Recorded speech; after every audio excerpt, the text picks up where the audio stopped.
Morning, sir. Ayos ko pala sa pagiging maaga.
Natapos mo na ba ang trabaho mo, Roble?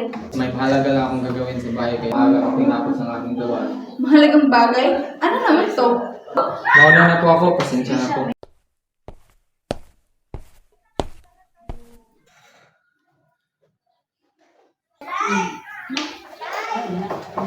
Tay, nandito na po ako.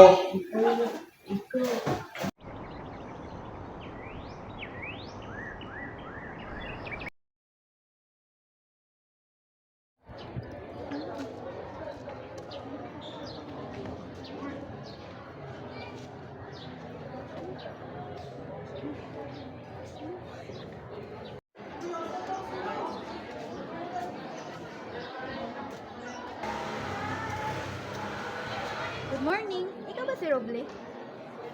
Kung nga po, may kailangan po ba kayo?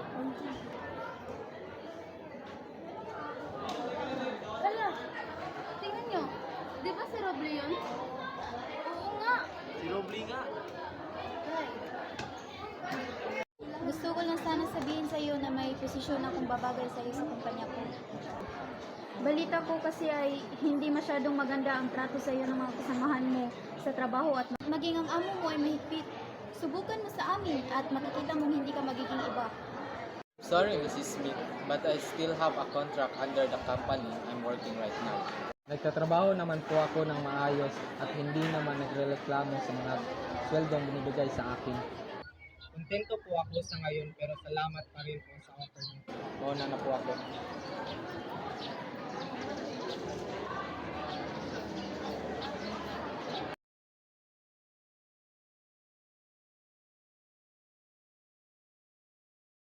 Excuse me, Mrs. I have something to tell you po regarding po sa aming co-work day. Oh, sure. Go on. What is this all about pala? Habang nagla-lunch po kami, nakita po namin si Robin nakausap si Ano? Yung may-ari ng kalaban ng ating kumpanya? Ano naman ang pinag-uusapan nila? Yun lang po, hindi po namin narinig kasi malayo po kami. At ang hinala po namin, nire-recruit yun ni Mrs. Smith. Ganun ba? Hindi ko alam na kaya pala tayong trader rin ng Roble. Salamat sa pagsasabi na totoo. Wala na po yun, Ako ma. nang bahala. Sige po. Sa akin ang promotion. Ay, Marimar. Mapuntahin mo nga rito si Roble. Okay, Miss Reyes.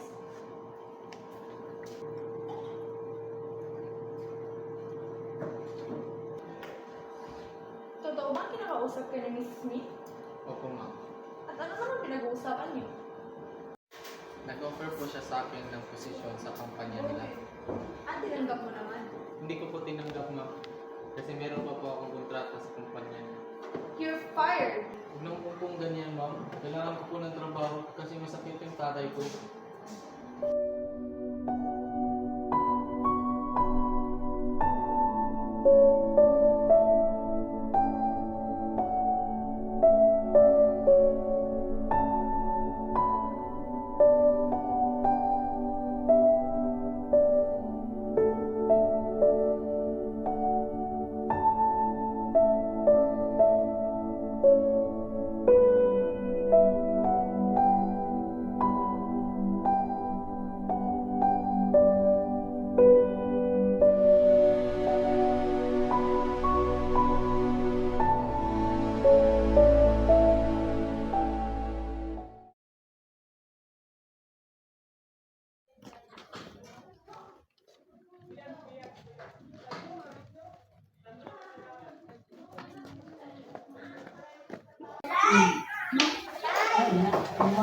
Ay, nandito na po ako.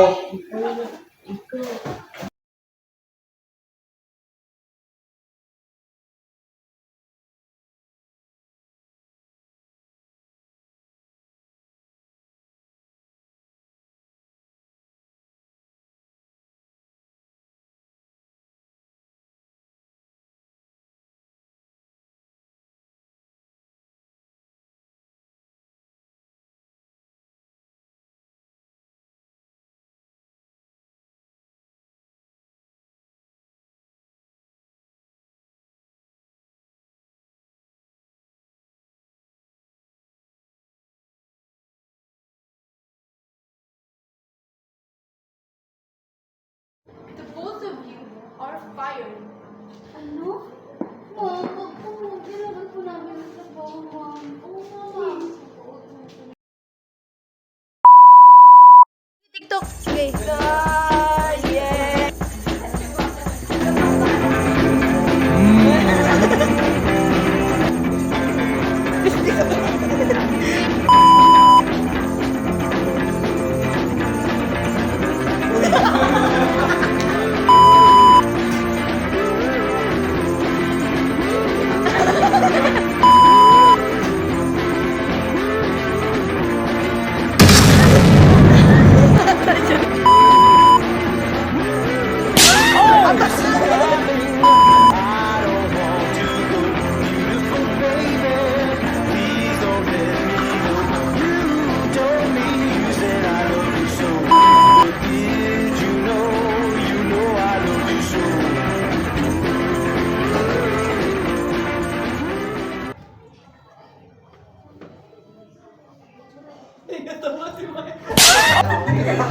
Ikatawa ka siya.